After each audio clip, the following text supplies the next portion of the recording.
Welcome to Stories from Site, the podcast for renovation enthusiasts.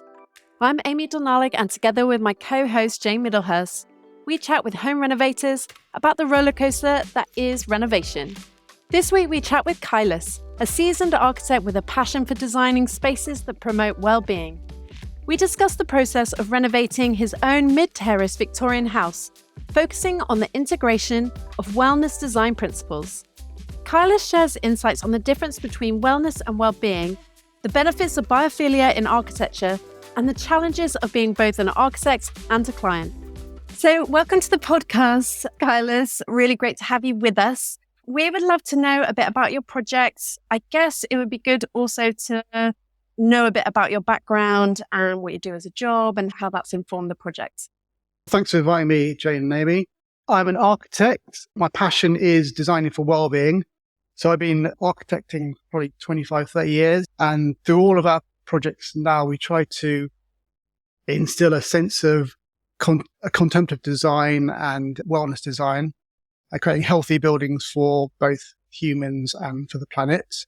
We don't really do homes. I did homes a long time ago, but recently not really.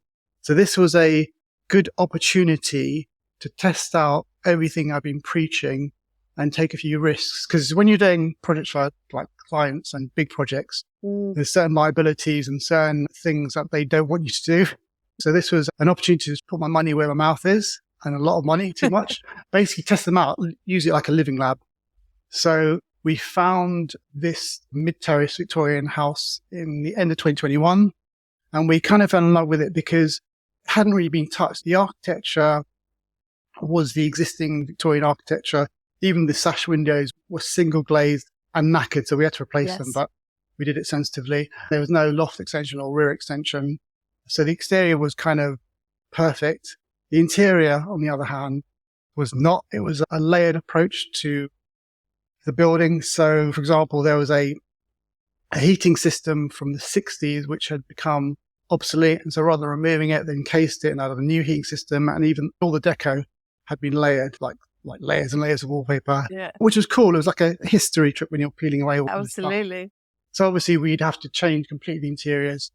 And we felt we kind of had a blank canvas once we'd done that soft strip to add our healthy interventions. When you say these kind of principles that you wanted to trial, can you explain what those were? So do you know the difference between wellness and well-being?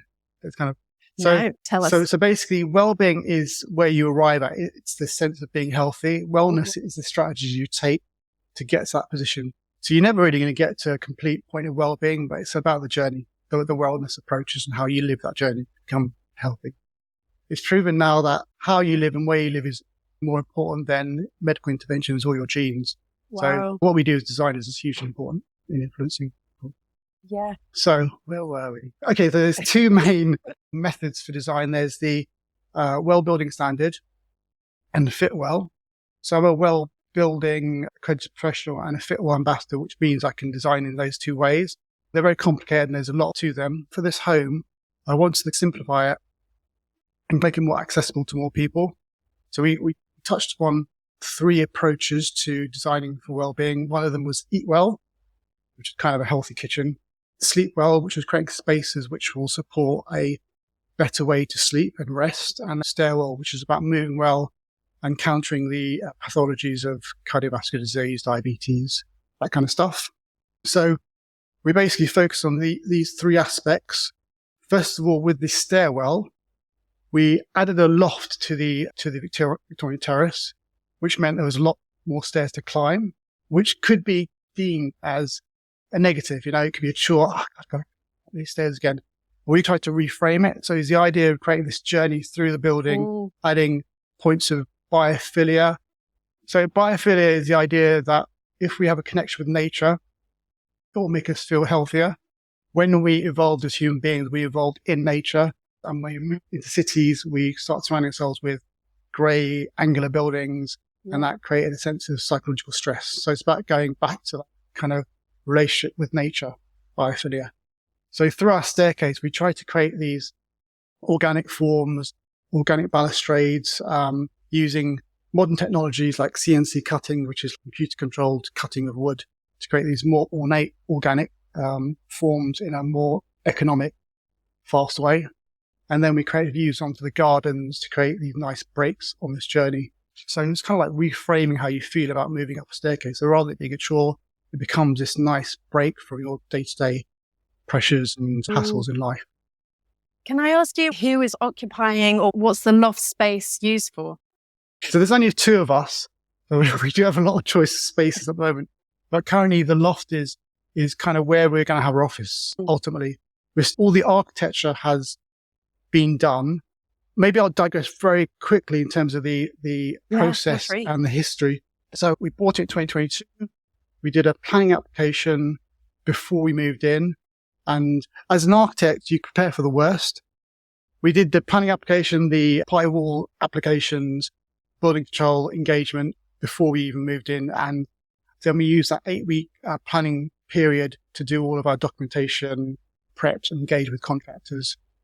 So phase 1, which was the first phase, was adding a loft and doing the first floor, which was the bedrooms, and adding 2 bathrooms on those floors. Mm-hmm. And then when we moved in, we started designing phase 2, which was the ground floor and the lower ground floor. They would be the kitchen and dining in the low ground floor, and then the kind of communal spaces on the ground floor. So that will be done in phase 2 as different contracts after we moved in. We made sure that the bedrooms had very little kind of psychological noise. So we made all the cupboards very simple and timber, minimalist but warm. And we made sure there was nothing in the space that could distract us from resting and sleep in the bedrooms. And then before you sleep, you occupy the bathroom space. On the first floor, we positioned our new shower room in the center of the house. We felt the bedroom should have a natural light. Mm. So that kind of created, I suppose, challenges for creating a shower space, which was more connected with nature.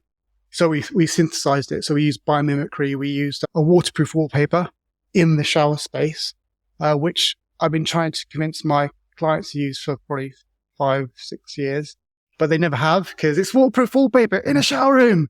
What are you doing, Kailas? So we did it and we installed it ourselves, which was a huge challenge. And it's amazing that it's beautiful. It creates this backdrop of a forest along with the shower space. And then we've added real planting. We've also installed circadian lights. So these are lights which track the intensity and color temperature of the sunlight. So when you're in the space during the daytime, you get that kind of bright blue hit, so you feel more awake. And then when you're about to sleep, when you're brushing your teeth, it has a red, less intense tone. Wow, that's and intensity. So cool. So it's meant to prepare you for sleep. Can I ask you, this approach, I'm loving hearing about it. And I wonder, do you also go through into the material choices? There's kind of bad paint and there's good paint. There's lots of different types of materials. And I just wondered if you could talk a bit about that. So talk about paint. In all of the corridor and basement spaces, we used a clay-based paint, which I think is Claiborne is the name of the paint supplier.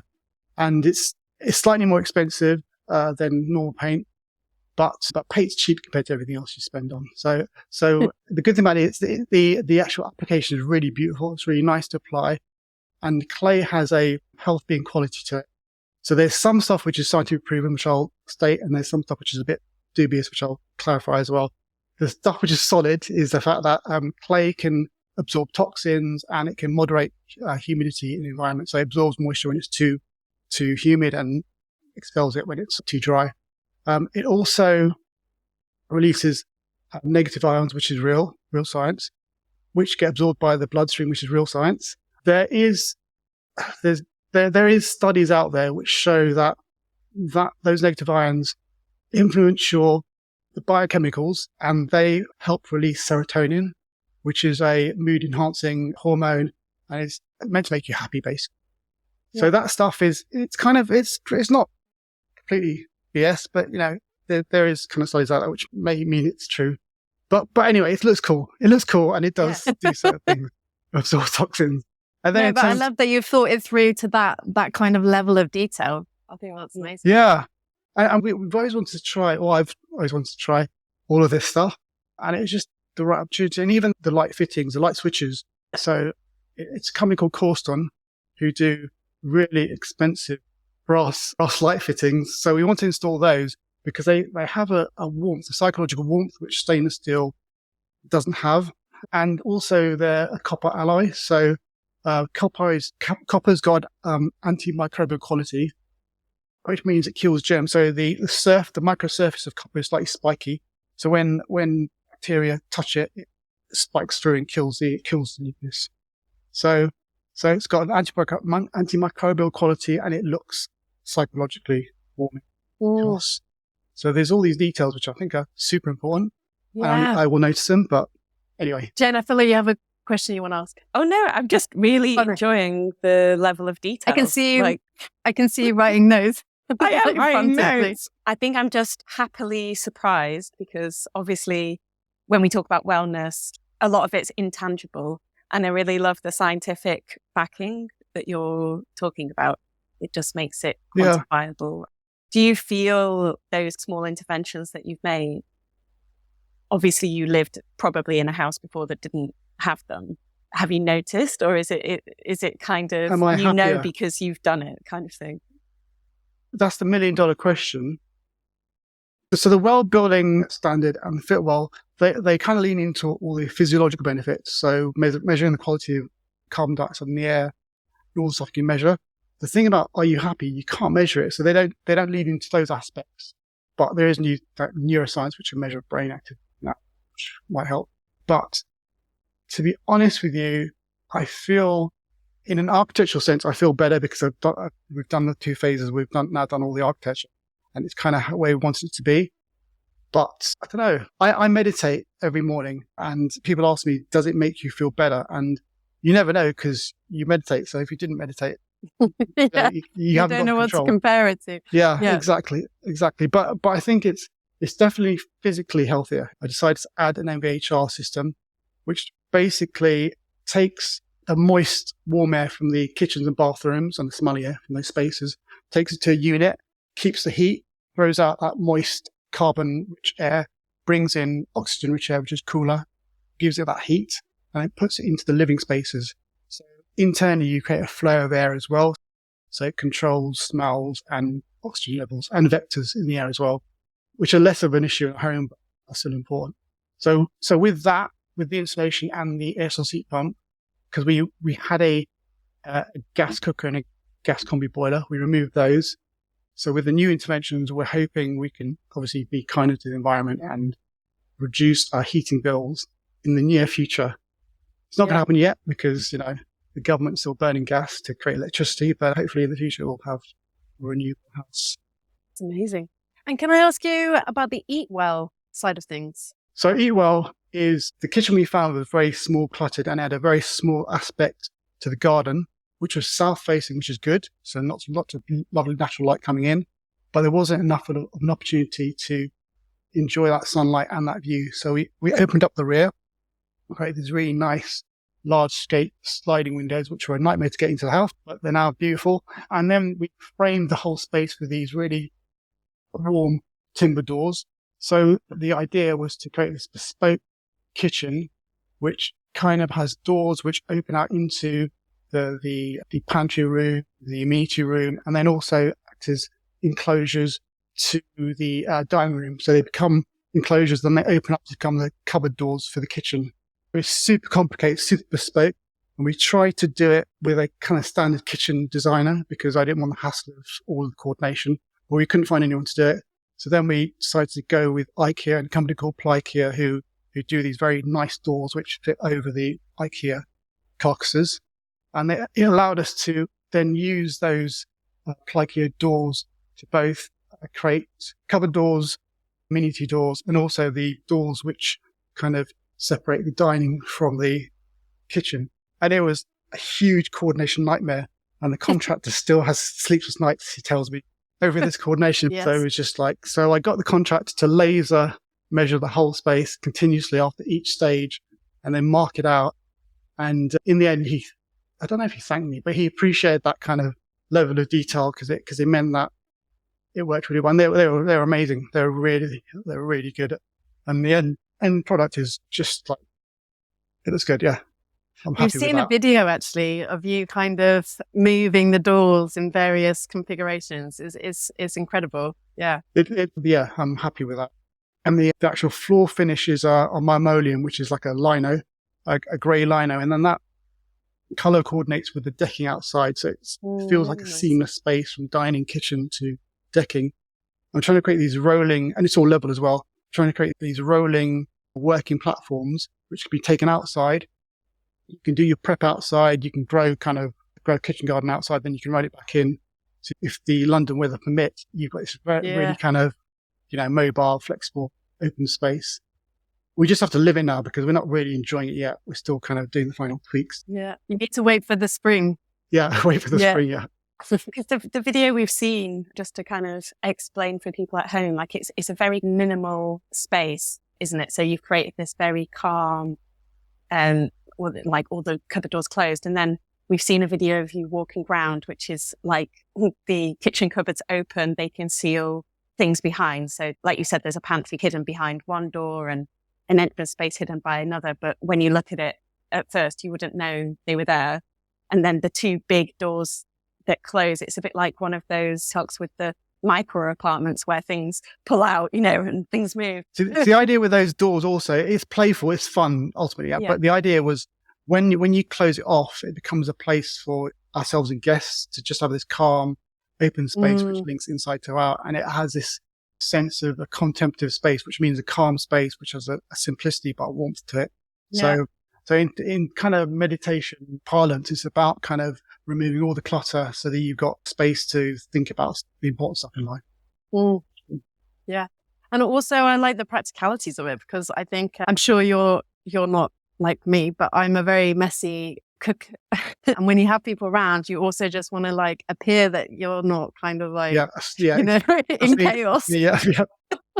So I like that you can just fold things away and then it's like, oh yeah, this is serene and that later. And nice for everybody. Yeah. Exactly. People are always amazed. God, you guys live in such like perfection here. Yeah, obviously there we know. Yeah. You're like, yeah. So I guess I wonder, being an architect, do you feel like you've learned lessons that you want to implement with your clients and new projects? Yeah. So a lot of my colleagues and people I know have come to see it and they say, oh, this is amazing. It's a shame that you'll never get to use this ever again in any of your projects. But I kind of want to do more homes now because it was a really enjoyable experience and the engagement had been really interesting. And I think I've learned about how I want to design and how I want to develop these kind of projects. The idea of being a client and an architect is really complicated. And there is a conflict of interest. So I had to be actually more lenient with contractors than I would be on a normal job because I didn't want it to kind of, because they trusted me to be fair in this relationship. So I had to be overly fair towards them. So I kind of let them get away with a bit more than I would normally. But then because it was my home, I had the time and I don't have the money, but I had the time and I have the ability to tweak things myself if things really go wrong and be there to kind of nudge them. Because the time I spent on this project is not cost effective. It's just every day or every update, just like sketching stuff. And there's so many drawings and ideas developed, which is good. You want to test out your ideas, but you do all these drawings and these kind of developments, and then the contractor never really looks at most of the stuff. They do a pricing document based on what they think it will be. Then when you go on site and you say, "Have you seen drawing 5300201?" They go, "What?" And then they look. I printed everything out in a folder. I was really well organized and I actually did all the CDM stuff and I kind of printed it and put it on the walls. Said, "This is your toilet," all this stuff. The one example is the staircase on phase one. We designed it all. It was really beautiful, but then the contractor's stair guy got the levels wrong. So this was like days and days of designing this beautiful thing. So he got the levels wrong, and then the stair came onto site, and it was nothing fit. So then we had to, in like literally 10 minutes, we had to redesign everything in 10 minutes to get it working. But it looks amazing now. You wouldn't notice, but it was just like after all that prep, so you make plans, and then sometimes you have to throw them in the bin and then start again. But I think that's kind of an interesting point because I think the residential world of building things is very different. And there is just a lot more give and take, I think, has to happen on site. And like you say, when you're the architects, like if you do have an architect on site with your builder, I think that does help because you just have a third party who is, the mediator between your client's interest and the builder's interest. And you can say, okay, this is fair. This is, like that person is so valuable. But I think we've found that people can't afford an architect on site all the time. Or if, like yourself, you're actually wearing both hats, it becomes so, I guess it's like polarized. It's like you versus them. And that becomes quite tricky. Yeah. And it's big amounts of money. And, the product that you're building has emotional meaning. Yeah, I think that complicates it as well. The money is an interesting kind of thing to think about in terms of context, because they're such huge amounts. These are massive amounts you're spending. And you have to stay calm and, magnanimous with the contracts and keep them on side. And they were good guys. Both contracts were awesome. But you still, we're artists, we're poor, yeah? So when we're spending this amount of money, it's just like, oh, what am I doing? So I'm freaking out. Yeah, freaking out. And it's my decision to do this crazy thing, which is costing a fortune. So with Staircase, for example, I worked with him and we actually found a really good solution. And I mentioned CNC before. We used CNC cutting to kind of infill the areas. So you could argue it looks better now. So, it's about working with them and kind of understanding that they have mouths to feed and kind of need to just lead them by the hand sometimes because they are small contracts and they don't have time to do all the prep, basically. Yeah. And their margins aren't actually big. No. How did they feel about, the different materiality? I'm thinking like the clay paint and things. Did they know about your agenda for the building and the things that you were testing? Yeah, so they both did. So phase one was a single contractor with one guy helping him out. So it was a more kind of engaged process, more of a dialogue. And phase two was a larger contractor because the basement, there was stuff that just needed to be done, a lot of ripping out, a lot of kind of grunt work. And it was a lot faster. So, and that was prepped a lot better because I'd kind of learned from phase one. So they kind of could have, if they looked at the drawings, they could have just gotten with it. But anyway, they were good. With phase one, the loft, because the back is south facing, the front has to have a terrace so you don't see the loft from the front road. So most people create a vertical front to a terrace. What I did was I angled the front so the light from the back hits the terrace. So the Thomas was going, why are we doing this? It's so complicated. It's not necessary. And I was explaining to him. And in the end, he said, wow, you're right. And he never says that. Because when you look at the other terraces, they're all dark up until the evening, just before the evening. And whereas the terrace here has light all the time. And I've hung these hangy, planty things on the walls so I can grow plants along the walls of the terrace as well with that light.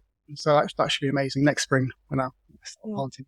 But yeah, there was some things which they understood had to be done, but didn't understand why. But all of the interventions they got in the end, and some of them, like phase two, we had an air source heat pump, and so I started to install it on the rear wall of the property because of efficiency. You can connect directly into the building, and it's less energy. But then when everyone saw it, they said, "That is massive. What is it doing on the rear wall? We need to move it." And it's not on the ground floor; it's like elevated because I want to keep the ground floor free. So it was all designed perfectly. All the drawings were done, the modelling, everything. But then when you see, you go, okay. I don't agree with you guys, including my wife, but I'll move it. And I think it was the right decision. So we had to basically figure out how to get it off the first floor, down to the ground and across into the garden and create all of this trenching to kind of link up that air source heat pump to the house. So it was slightly less efficient than it would have been, but it's away from the house. You can't really see it now, and it was the right decision. So sometimes you have to change your plans. So for people who maybe don't have a big budget, but they do want to work towards a wellness approach to their renovation, what would you recommend as like a first step or the most important step? Planting, that's an easy one. Yeah. Just get planting, get it into your house, because it does the psychological thing. It makes you happy, but it also pumps out oxygen. The right plants absorb toxins. So that's planting. Get more plants. I love the The concept of the lights in the bathroom, I mean, having the different lights for the different times of day, that's a revelation to me. That sounds like quite an easy thing to implement, actually. Yeah. So in terms of the amount you spend, you can go from getting a cheap light from China, which is like 15, 20 quid, to £200 fitting. And they essentially do the same thing. They're slightly different. The £200 one is a bit more tuned, but they essentially just use Wi-Fi to control the color temperature and the intensity, and then just program it on a curve. It's pretty straightforward. Oh, it's amazing. And thank you so much for your time and for sharing your knowledge and your experience. It's been great. Yeah, really enjoyed it. Thank you. Thanks for inviting me. Thank you.